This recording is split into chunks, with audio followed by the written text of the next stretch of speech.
I felt I needed to write a letter to my fellow refugees. I think it's important for them to see and hear how refugees who came before them adjusted to life, the struggles that they faced and the struggles that they overcame. If I was able to overcome all my struggles, they know that they can too. My dear sisters and brothers in refuge, welcome. Welcome to the land of the free, a land that is full of opportunities, a land where you decide your own destiny. I want you to know that I understand.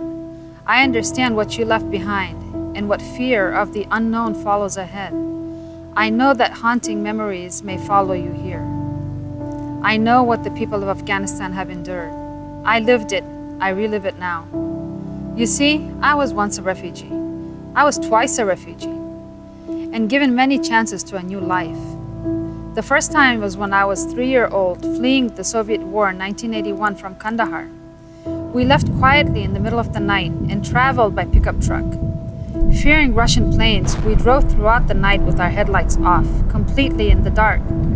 When we got to Quetta, Pakistan, my father got a small house so that we did not have to live in the refugee camps.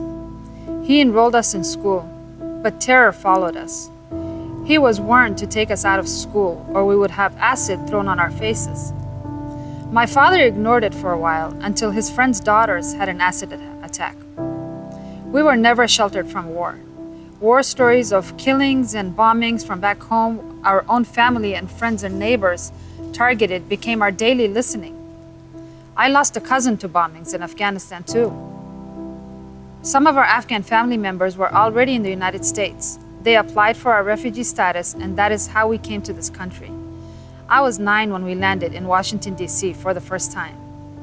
I remember that moment clearly. We came with just a few bags of clothes. It was in the middle of winter, and we didn't have jackets. In fact, we never owned jackets. We walked through the airport wearing our ethnic clothes and chadars, and people stared at us. Some even laughed. Everything was new to me. The escalator, women wearing skirts and pants, the lights, the smell, the atmosphere. It was a new adventure. But when I think about how my young parents must have felt, I realize they must have had a strange combination of hope and fear and trauma. The fear of how will I raise my children? How will I make a living for them? Must have kept them preoccupied. I'm sure what they felt then is what you feel now. We moved into a new home set up by social services. It was sparsely decorated and not as homely compared to our home in Afghanistan. There were 10 of us in a small apartment and a trash bag full of used toys, mostly action figures. I especially remember Hulk Hogan. The apartment wasn't always the best. There were roaches, mice, and even small snakes that made their way inside. But our parents always reminded us that we are safe. My father got an accounting job at a travel agency and worked part-time at 7-Eleven. Because we had so little and we didn't know any better, my sisters and I went to school in our shalwar kameez. We felt out of place for a while, and then a family member took us shopping. But she bought us all boys' clothes. I was picked on at school for them so much that I decided I would rather keep wearing my familiar traditional clothes. But the bullying continued. By 7th grade, I was the fat girl who wore shalwar kameez around the school, in big round glasses, not knowing good English. People made fun of my name too. Another kid made fun of my nose. Another made fun of my crooked teeth. We could not afford braces. But I gained confidence slowly. By 10th grade, I stood up for myself to a boy who bullied me for years. And then I found new friends. I ended up being class officer. Usually the popular kids got this position. And I was president in 11th grade. I also met the Backstreet Boys before they were the Backstreet Boys. I felt I was finally finding my footing here until 9/11 happened. This seems to be the sad tragedy of the lives of so many Afghans. When we feel we are finally starting to put our lives together, powerful forces rattle us again. I had a hijab on at that time, so I definitely stood out, especially on that day. That morning, a tall girl started yelling at me and said, "It's all because of you!" before I even knew what was happening. I didn't know it right then, but our home country, Afghanistan, would soon be the target of the world's fury. and then would be the front and center in global news for the years to come. There was uncertainty, suspicion, and fear. You probably know this because you lived it there while I was here. My identity as an Afghan and as a Muslim woman was challenged. I felt out of place again. There were times we were harassed and accused of being terrorists, when all we did was flee the terrorists back at home. Still, I wanted to see Afghanistan rebuilt. I had hope, just like you probably did, that Afghanistan can thrive now and people can see a better future. My family and I started to contribute these efforts by building a school in our village in Kohak. But sadly, the school was destroyed and our efforts gone. Our hope burned down with the school itself. We don't know how it happened, but we do know the Taliban had a presence in the village, and the United States had a small base there too. There was heavy fighting in the area. We all have stories of what's been lost over the years in Afghanistan. Family, neighbor, and friends that were taken away too soon and unfairly because of war. We refugees have faced unspeakable and ongoing trauma for all that's been lost. Our stories can be haunting. I lost my own father in an act of terror. After 9/11, my father felt he owed it to his country of birth to go back and serve. He moved back and was appointed the mayor of Kandahar city. He invested so much in rebuilding, so much so that whenever he would visit us here, he made stops to Home Depot to take flowers and plants and other items back home to beautify his city. He was a visionary, yet warlords saw him as a threat. He was respected by both the elders and the kids, males and females. But terrorists had placed a bomb in a teenager's hat. When he approached my father to kiss his hand, the bomb detonated. My father, Ghulam Haidar Hamidi, was instantly killed. It was in the middle of the night here when I got the news. My father assassinated. I could not sleep. I was afraid. I never imagined my life without my father. He was my rock, my strength. And here I am 10 years later writing this and still hurting from the loss. Gradually, I turned my sorrow and depression into strength because my father did not like for us to sit and be sorry. I learned to live with the values he and my mother instilled in us.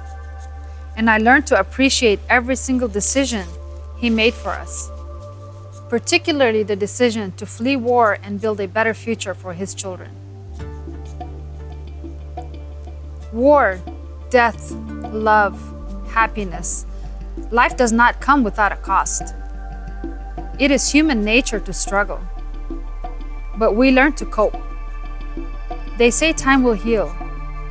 Time does not heal, but time does give us an opportunity to analyze our situation and learn to cope with our realities. Intense suffering may be temporary, but struggles come and go in different shapes and sizes. Life will continue to send some challenges your way, but it's an opportunity to be reminded of making the best of one's life. I was recently reminded of this when I received a donated kidney. So many gracious people offered to go through the process of becoming living donors for me after I was diagnosed with kidney disease. But they were not a match. As I was put on dialysis, a struggle in and of itself, my boys posted a video online to search for a match for me. And then my sister surprised me when she told me I was getting a kidney and she was giving hers to someone else in need. She enrolled in a kidney exchange program where they would find a pair who were also not a match, but their donor would match my blood and my donor would match their patient's blood. I received a new kidney and she donated hers. She's my hero. Moments like this remind me time and again that my life was not just about me. It was about my family, my community, and the rest of humanity. My life is about serving others, especially you, my fellow refugees.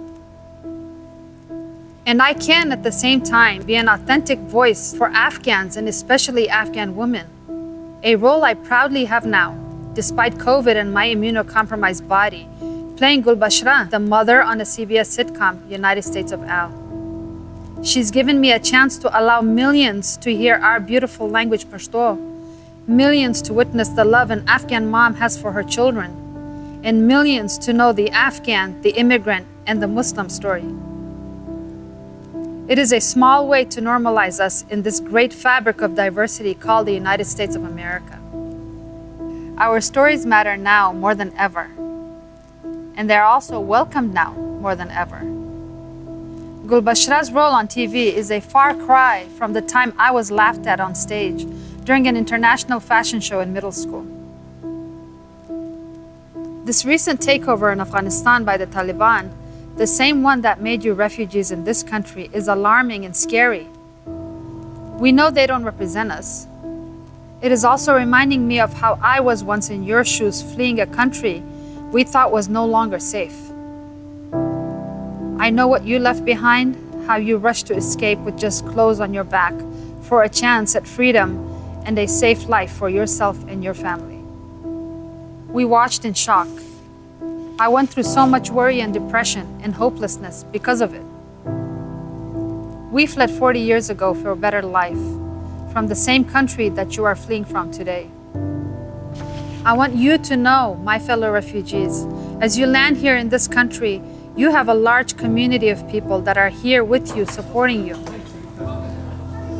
We are working as a community, gathering clothes and household items that I know will clothe you and your children. As we set up apartments for you and furnish them, we know this will help you find comfort in your new, safe home. As we cook our traditional Afghan meals to stock your fridge, we know we do it to provide for you a taste of home. No matter what struggles we face, it will get better. I know that not everyone will support refugees coming here, but so many do. If my story can change the mind of one person about refugees, or if it can help one refugee find hope in this new start to their life, then that is all that matters to me. Your Afghan sister, Zarmina.